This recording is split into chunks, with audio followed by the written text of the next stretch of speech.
Bienvenue à tous et salutations au nom de Jésus-Christ.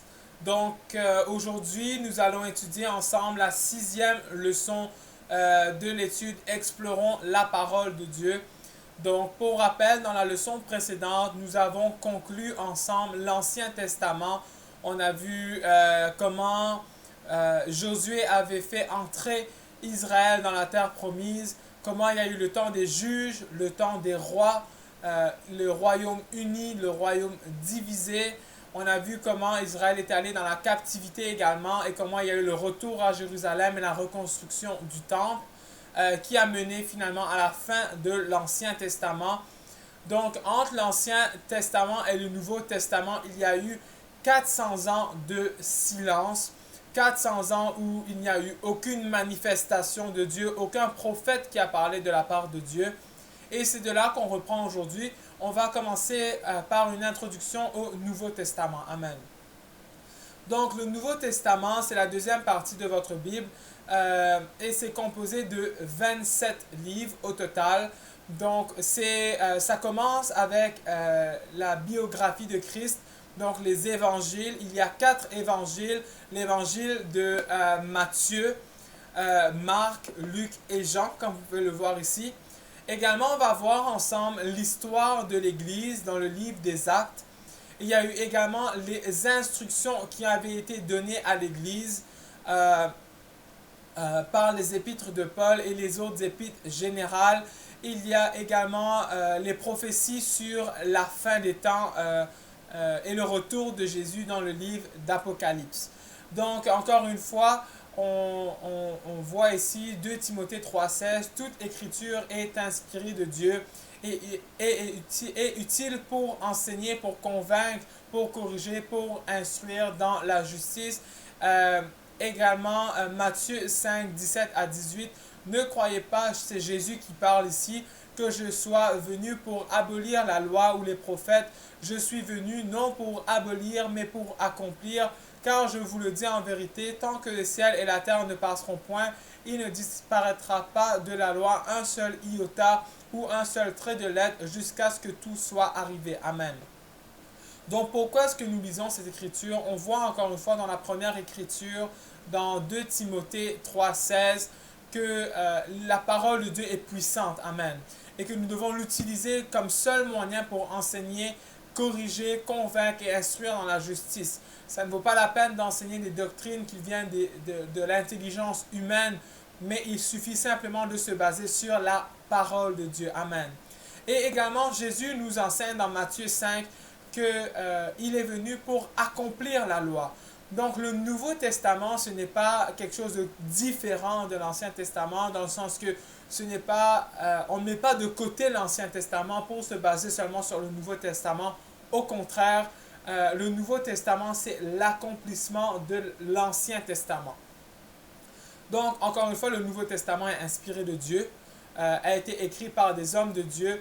Il y a 27 livres au total qui regroupent le Nouveau Testament, comme je l'ai mentionné, et il y a près de 100 ans d'histoire. Donc, on va juste rapidement décortiquer un peu plus en détail les différents livres ici. Donc, comme on a mentionné au début, il y a eu les évangiles. Donc, les évangiles sont principalement, regroupent littéralement la vie de Jésus. Donc, l'évangile de Matthieu est l'évangile qui a été principalement adressé aux Juifs et ça montre comment Jésus-Christ est le Messie et le roi des Juifs. Amen. Que l'Ancien Testament nous disait. Et Matthieu a écrit aux Juifs et montre comment Jésus accomplit toutes les prophéties, amen, de leur Messie.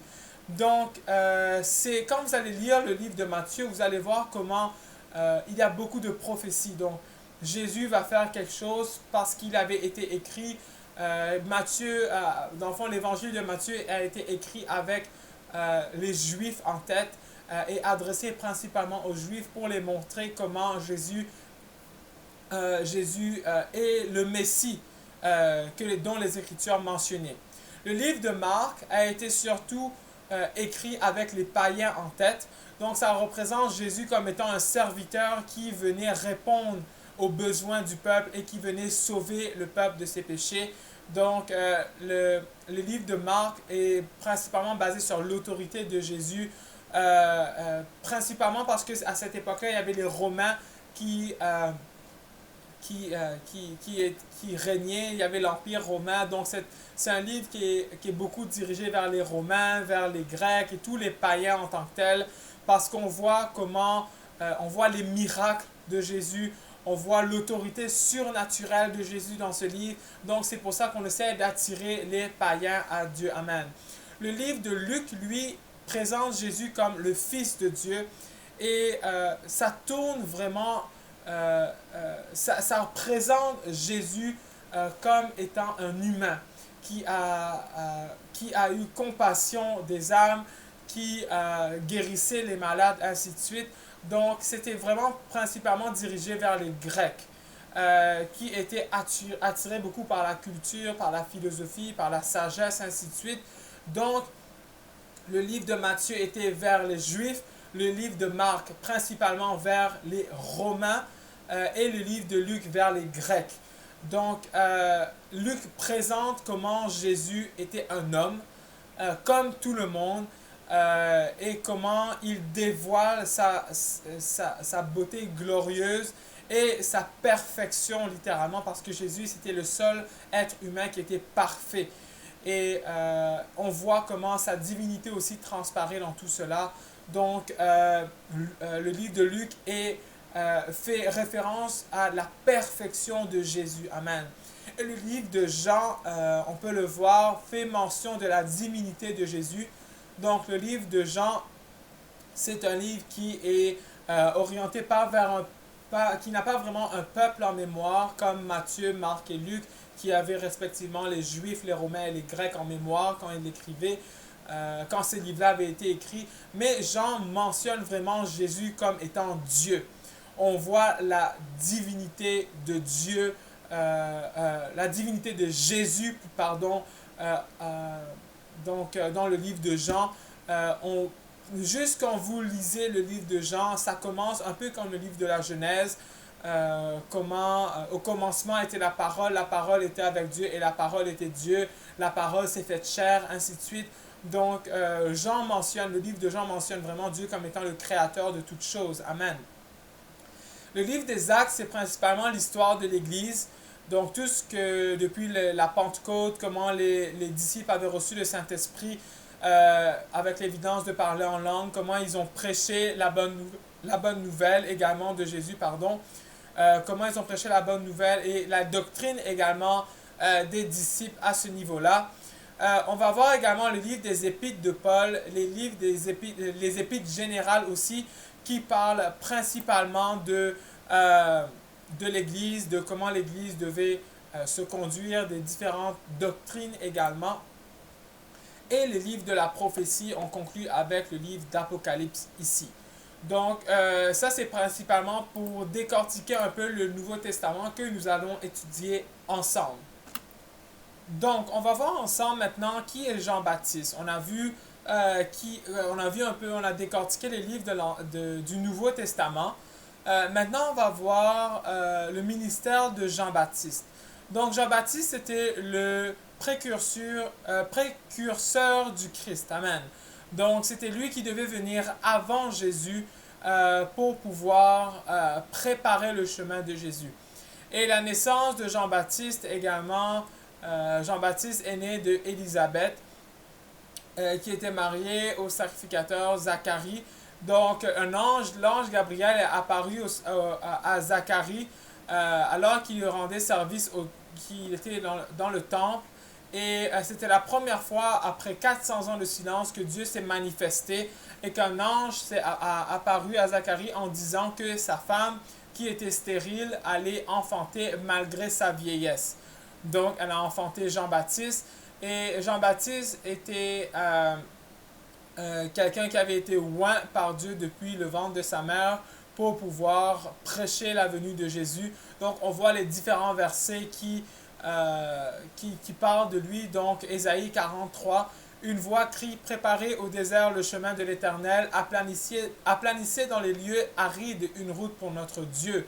Donc, on voit ici, c'est qui va venir? C'est l'Éternel, c'est Dieu lui-même. Donc, le même Dieu de l'Ancien Testament, c'est lui qui va venir après Jean-Baptiste.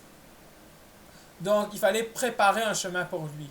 Malachie 3.1, voici, j'enverrai mon messager, il préparera le chemin devant moi. C'est qui parle ici? C'est l'Éternel qui parle. Et soudain entrera dans son temple le Seigneur que vous cherchez et le messager de l'alliance que vous désirez. Voici, il vient, dit l'Éternel des armées.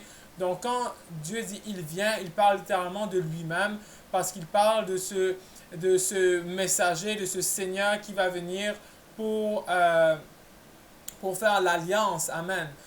Et ce Seigneur, ce messager, c'est nul autre que lui-même, que l'Éternel, parce que vous voyez ici, c'est marqué, il préparera le chemin devant moi. C'est Dieu lui-même qui allait venir. Jean était le précurseur de Christ. On voit ici dans Matthieu chapitre 3, le verset 11, moi, je vous baptise d'eau pour vous amener à la repentance. Mais celui qui vient après moi est plus puissant que moi. Je ne suis pas digne de porter ses souliers. Lui, il vous baptisera du Saint-Esprit et de feu. Amen. Donc, qu'est-ce que Jean prêchait dans le désert? Jean prêchait la repentance. Le but de son ministère, c'était de préparer les cœurs à recevoir Jésus. Donc, Jean prêchait, on peut le voir dans Matthieu 3, le verset 2, il disait, repentez-vous car le royaume des cieux est proche. Et Jean parut baptisant dans le désert et prêchant le baptême de repentance pour la rémission des péchés, selon Marc chapitre 1, le verset 4. Amen. Et c'est Jean qui présente, qui devait introduire Jésus-Christ. Et on peut le voir dans Jean 1, 29. Le lendemain, il vit Jésus venant à lui. Jésus venait pour se faire baptiser. Amen. Et il dit, voici l'agneau de Dieu qui ôte le péché du monde. Donc, on voit que Jésus, c'est nul autre que l'Éternel. L'Éternel lui-même qui allait venir parmi Israël. Jean devait préparer le chemin devant l'Éternel. Et ce qui est venu, devant qui est-ce que Jean préparait le chemin? C'était pour Jésus. Donc, Jésus, c'est qui? C'est Dieu manifesté dans la chair. Amen. Donc, ce n'est pas un deuxième Dieu, ce n'est pas un deuxième membre de la Trinité. Non, Jésus, c'est Dieu lui-même manifesté dans la chair. On peut le voir, la naissance de Jésus avait été prophétisée par plusieurs prophètes dans l'Ancien Testament. Donc, le lieu de sa naissance avait été donné dans Michée 2. Jésus devait naître littéralement à Bethléem.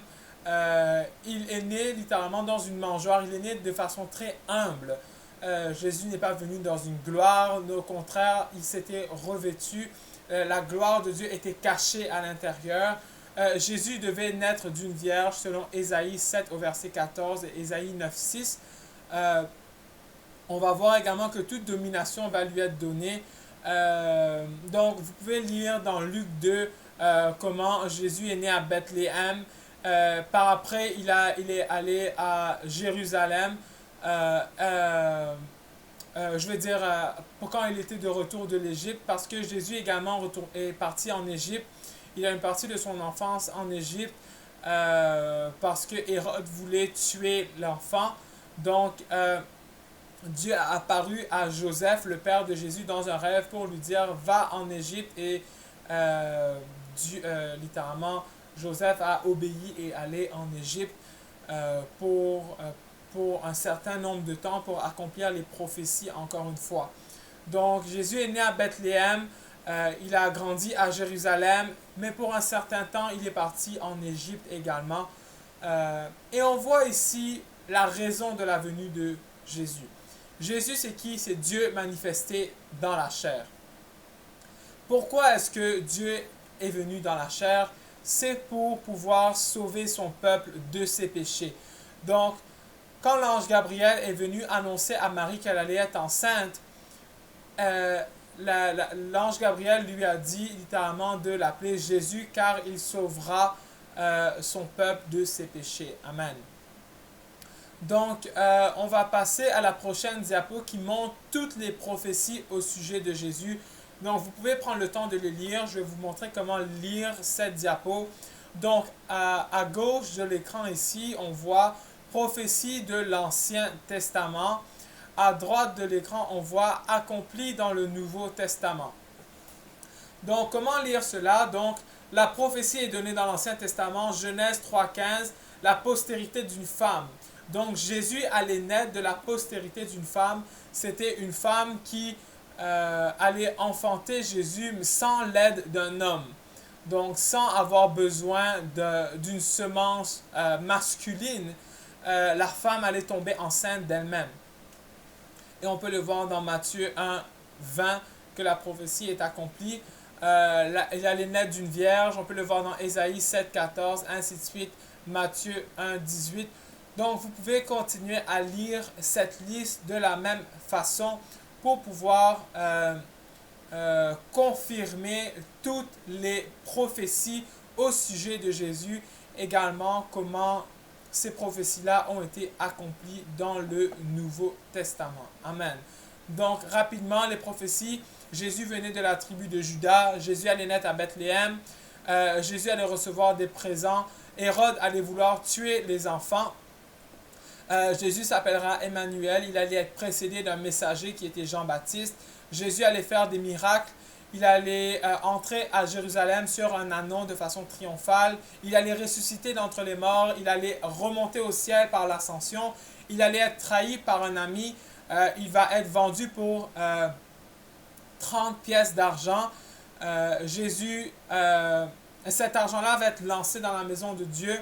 Il va être abandonné par ses disciples, accusé par de faux témoins. Jésus va être muet devant ses accusateurs, blessé et brisé, frappé, craché dessus, moqué. Les mains et ses pieds vont être percés.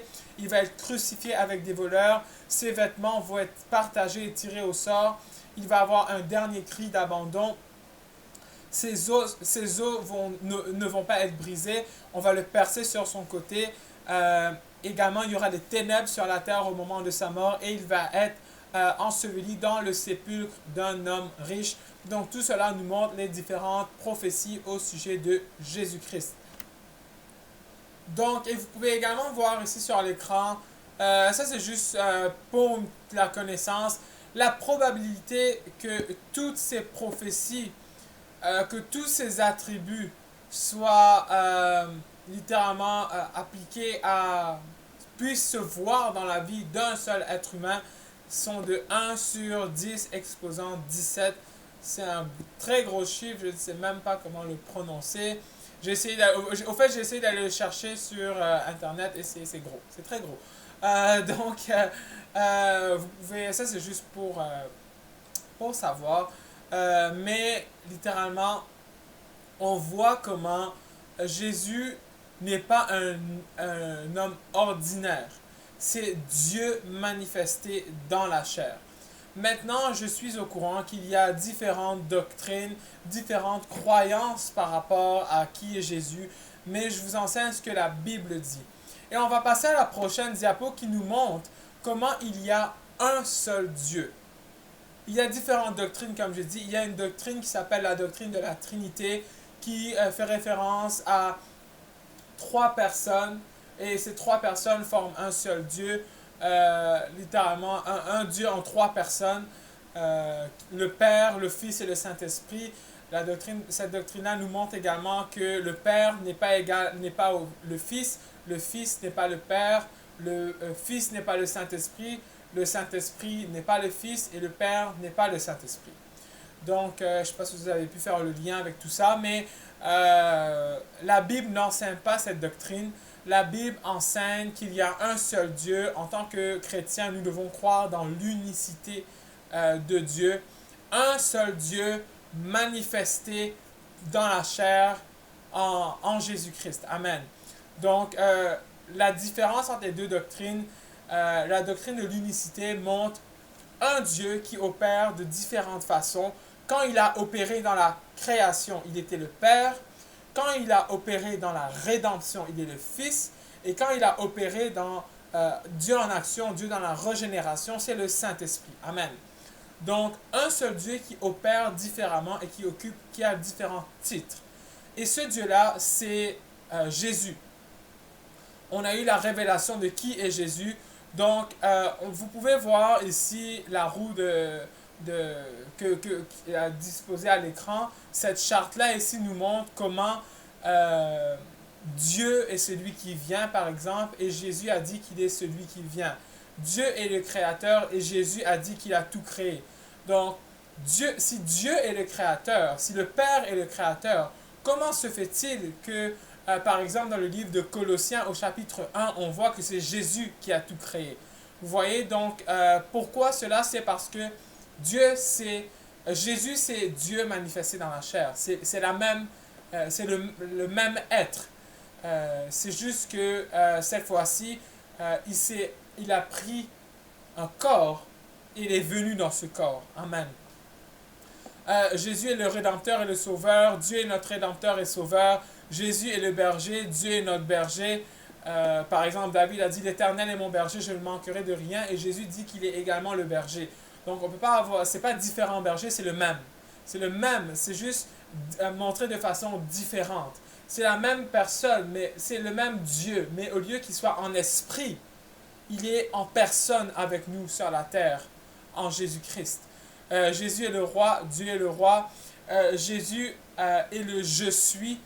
Jésus a dit que c'est lui le je suis, ou c'est lui qui est c'est moi, l'Éternel. Donc Dieu également est le je suis. Quand Moïse a vu le buisson ardent, Moïse a dit, qui es-tu?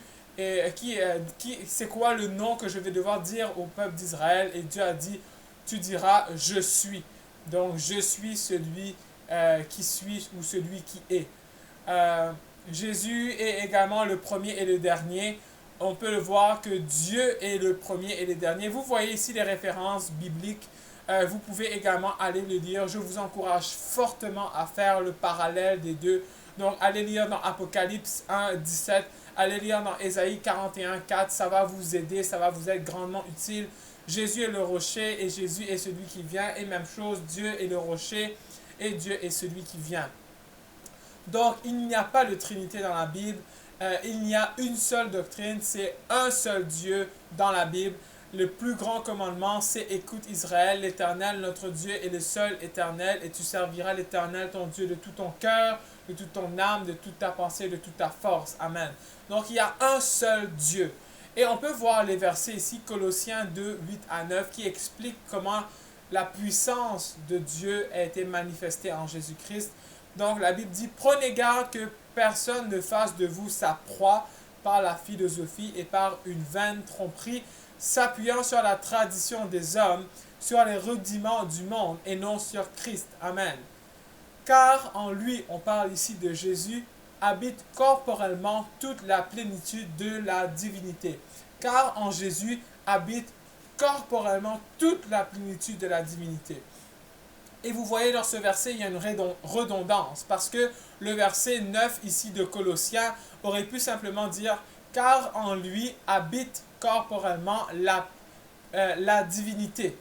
Et ça aurait été correct, car en lui habite corporellement la divinité. Il y a une seule divinité, il y a un seul Dieu, car en Jésus habite la divinité. Mais la Bible va plus loin. Dieu veut être clair à ce niveau. Il y a un seul Dieu. Et sa Bible dit, car en lui habite corporellement toute la divinité. Ça aurait pu être correct aussi. Mais la Bible dit, car en lui habite corporellement toute la plénitude de la divinité. Donc la divinité, c'est Dieu. En Jésus habite Dieu. Mais non seulement Dieu habite en Jésus ou réside en Jésus, en tant quand Jésus était sur la terre avec ses disciples, mais en Jésus se trouvaient tous les attributs de Dieu, toute la plénitude de Dieu, tout ce que vous pouvez penser de Dieu habite en Jésus. C'est pour ça que Jésus était capable, on va le voir dans la prochaine diapo, de guérir. Jésus était capable de pardonner les péchés. Jésus était amour. Jésus, bien qu'il était physiquement à un seul endroit, en esprit, il était à différents endroits. On va le voir, Jésus a pu voir que Nathanaël était sous le figuier. Jésus connaissait les cœurs des gens. Jésus voyait ce que les gens avaient dans leur cœur, les pensées. de ces gens-là. Mais ces choses-là, c'est seulement Dieu qui peut le faire. Mais parce que l'attribut de Dieu, tout l'attribut de Dieu habitait en Jésus, Jésus pouvait le faire également.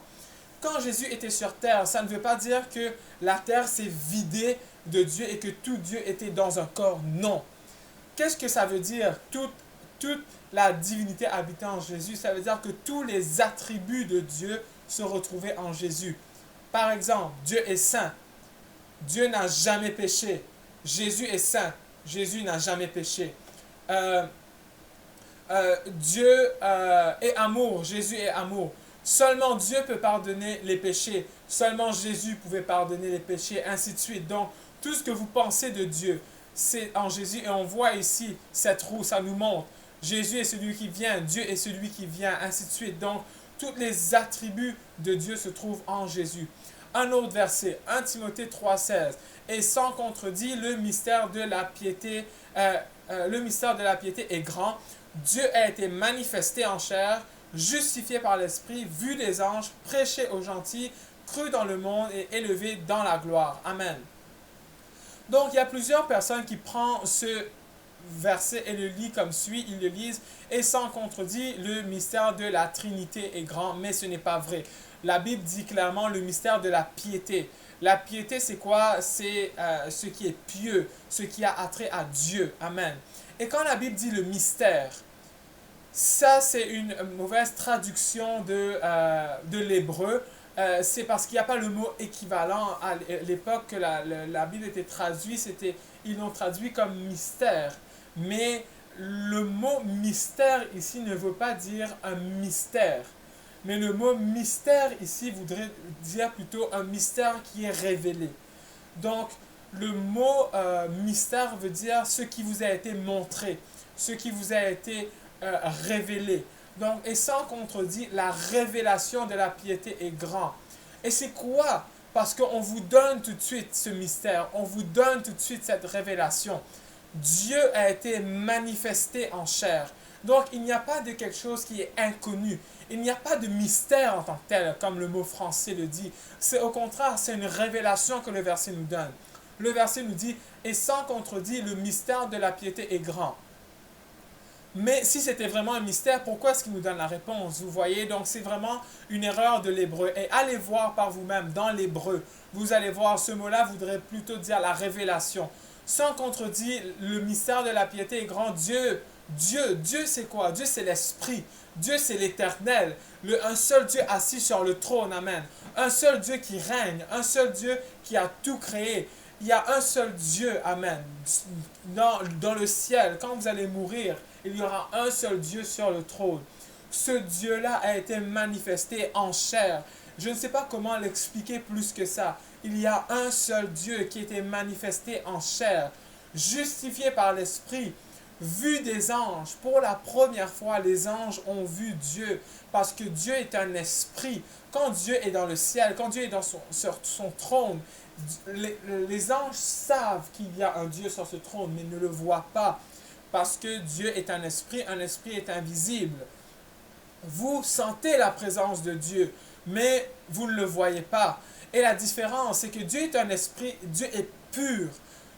Dieu est un esprit complètement invisible, contrairement aux anges, qui sont des esprits un peu plus matériels, ou des démons aussi, qui étaient des anges déchus. Donc, ceux-là sont des esprits plus matériels. On peut voir des anges. Les anges peuvent décider de se faire voir. Il y a des gens qui ont vu des anges.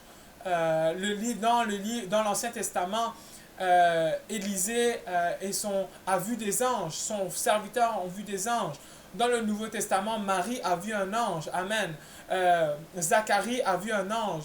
On va voir plus loin, Corneille a vu un ange. Donc les anges sont des êtres qui peuvent être vus par l'œil humain. Mais l'œil humain ne peut pas voir Dieu. Impossible de voir Dieu. Amen. Et la seule fois où Dieu a été manifesté et vu des anges, c'est par la manifestation de Jésus. Amen. C'est la première fois que les anges l'ont vu. Amen. Prêcher aux gentils, cru dans le monde, élevé dans la gloire. Donc, on voit tous ces attributs en Jésus. Un autre verset. Car Dieu était en Christ. Donc, Jésus, ce n'est pas le Fils. Oui, Jésus, c'est le Fils, mais ce n'est pas une deuxième partie de la Trinité. Jésus n'est pas Dieu le Fils. La Bible ne fait jamais mention de Dieu le Fils. Amen. Jésus, c'est le Fils de Dieu. Si vous lisez dans la Bible, remplacez Fils de Dieu par chair de Dieu et le verset aura son sens. Le Fils de Dieu, ça veut simplement dire la chair, l'humain. Amen. Dieu ne pouvait pas verser du sang pour nos péchés parce que Dieu est un esprit et un esprit n'a pas de sang. Et la Bible dit clairement dans le livre de Lévitique, et on l'a même vu dans le livre de la Genèse, que pour pouvoir couvrir le sang, pour pouvoir couvrir le péché, il faut le sang. Amen. C'est pour cela que le sacrifice de Caïn avait été rejeté parce qu'il n'a pas fait un sacrifice de sang. Et Dieu est esprit, Dieu n'a pas de sang. Mais comment est-ce que Dieu pouvait nous sauver? Il devait prendre un corps. Et pour cela, Dieu était en Christ. Amen. Dieu s'est fait chair. Il n'y a pas eu un deuxième Dieu, où il n'y a pas eu un père et un fils, et le père a dit à son fils, toi, va là-bas. Non. Le père lui-même s'est revêtu de chair. Et quand il s'est revêtu de chair, cette manifestation du Père, c'est le Fils. Amen. Ce n'est pas une autre personne. Cette manifestation de Dieu, Dieu manifesté dans la chair, c'est le Fils. Amen. Car Dieu était en Christ, réconciliant le monde avec lui-même. Dieu a réconcilié le monde avec lui. Amen. Ce n'est pas un Fils distinct qui a réconcilié le monde avec le Père distinct. Non, c'est Dieu lui-même. L'Esprit est venu dans la chair, a versé son sang à la croix, parce que dans la chair, il y avait le sang, un sang pur. Et à travers cette manifestation, à travers ce que Dieu a fait, il a pu verser le sang et réconcilier l'humanité à lui-même. Amen. En n'imputant point aux hommes leur offense, il a mis en nous la parole de la réconciliation. Amen. Donc, il y a un seul Dieu dans la Bible. Je vous mets au défi. La Bible parle d'un seul Dieu. Il n'y a pas deux, il n'y a pas trois, il y a un seul. La Bible fait référence à l'Éternel comme étant le Saint d'Israël. Il y a un seul Saint d'Israël. Amen. Et Jésus lui-même dit, je suis le premier et le dernier. Amen. Il est celui qui a tout créé. Jésus est celui qui a tout créé et celui qui subsistera à jamais. Pourquoi? Parce que Jésus, c'est Dieu manifesté dans la chair. Et maintenant, cet éternel, Dieu Tout-Puissant, on peut l'appeler Jésus. Jésus, c'est le nom au-dessus de tout autre nom. Plus haut que Jéhovah, plus haut qu'Élohim, plus haut qu'Éternel, plus haut que le grand je suis. La manifestation de Jésus, c'est le nom au-dessus de tout nom. Parce que Jésus, ça veut dire Jéhovah est mon salut. Jéhovah peut vous guérir. Jéhovah peut subvenir à vos besoins. Et il y a différents attributs de cela. Jéhovah Rapha, Jéhovah Nissi, qui est Jéhovah ma bannière, Jéhovah Shalom, qui est Jéhovah ma paix, ainsi de suite. Donc, toutes ces choses-là, Jéhovah peut nous guérir, peut nous sauver, peut être notre bannière, peut être notre paix. Mais si Jéhovah ne nous sauve pas, ça ne vaut pas la peine. Amen. À quoi bon avoir la paix et mourir et aller en enfer? Mais le nom qui est au-dessus de tout autre nom, c'est Jéhovah nous sauve. C'est Jésus. Amen. Et c'est pour cela que Jésus, c'est le seul Dieu de l'Ancien Testament manifesté dans la chair. Amen. Et je prends beaucoup de temps à vous expliquer cela. Ça doit être clair. Ça doit être clair comme l'eau de roche. Il n'y a pas deux, il n'y a pas trois, il y a un seul Dieu. Amen. Donc, et c'est ce Dieu, le seul et unique Dieu, qui pouvait faire des miracles. C'est pour cela que Jésus a fait tant de miracles. On va le voir dans la prochaine diapo. Les aveugles voient, les boiteux marchent, les lépreux guérissent, les sourds entendent, les morts ressuscitent. Amen. Le ministère de Jésus, c'est un ministère miraculeux. Il a fait toutes sortes de miracles. Amen. Et comment cela? Parce que c'était Dieu lui-même manifesté dans la chair. On peut le lire dans Matthieu 11, 2 à 6. Alors s'ouvriront les yeux des aveugles, s'ouvriront les oreilles des... Jean, ayant entendu parler dans sa prison les œuvres du Christ, il fit dire par ses disciples, et celui qui doit venir, es-tu celui qui doit venir ou devons-nous en entendre un autre? Jésus répondit, allez rapporter à Jean ce que vous entendez et ce que vous voyez. Les aveugles voient, les boiteux marchent, les lépreux sont purifiés, les sourds entendent, les morts ressuscitent. Et la bonne nouvelle est annoncée aux pauvres. Heureux celui pour qui je ne serai pas une occasion de chute. Jean ici était dans la prison, il était découragé. Pourquoi est-ce qu'il était découragé? Parce que il était prisonnier. Et il a commencé à douter, est-ce que c'est vraiment Jésus qui est le Messie? Et ce même Jean est celui qui a introduit Jésus comme étant le Messie. Mais quand il était dans la prison, il a commencé à être découragé. Et Jésus a dit, allez dire à Jean, ce qui avait été prophétisé dans Ésaïe 35:6 est en train de s'accomplir. Les aveugles voient, les sourds entendent, les boiteux marchent. Les langues muettes sont déliées, la bonne nouvelle est prêchée. Donc, c'est le ministère que Jésus a rendu. Pendant 3 ans, Jésus a rendu ce ministère. Les miracles de Jésus sont réels. Amen. Et Jésus fait encore des miracles aujourd'hui au travers de nous, au travers de son Église. Amen. Jésus a dit lui-même, vous ferez de plus grands miracles. Amen. Mais quand il se référait à ses disciples, mais non seulement à eux, mais aussi à l'Église. Amen. Parce que les disciples ont opéré des miracles au travers de l'Église. Amen. Dans le livre des Actes. Donc, ça va être la fin ici de notre leçon 6. Donc, j'espère que vous avez appris quelque chose de cette leçon.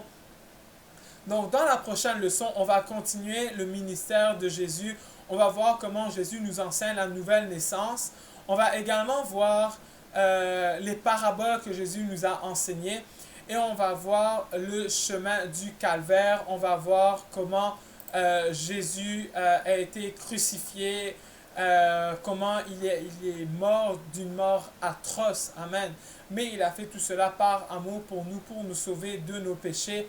On va également voir comment il est mort pour nous et comment le 3e jour, il est ressuscité des morts. Amen. Et ensuite de cela, Jésus nous a donné la grande commission. Donc, tout cela, ça va être pour la prochaine leçon. Donc, jusque-là, encore une fois, si vous avez des questions, n'hésitez pas à les écrire dans les commentaires. Ça va nous faire un grand plaisir de pouvoir vous répondre. N'oubliez pas de laisser un pouce vers le haut si vous avez aimé cette vidéo. Partagez cette vidéo à vos amis. Si vous n'êtes pas encore abonné à notre chaîne, je vous invite fortement à vous abonner à notre chaîne pour que vous puissiez recevoir des notifications lorsque les prochaines vidéos seront publiées. Donc, ça va être tout pour cette vidéo. Donc, jusqu'à ce qu'on se revoie la prochaine fois, je prie que vous soyez bénis au nom de Jésus. Amen.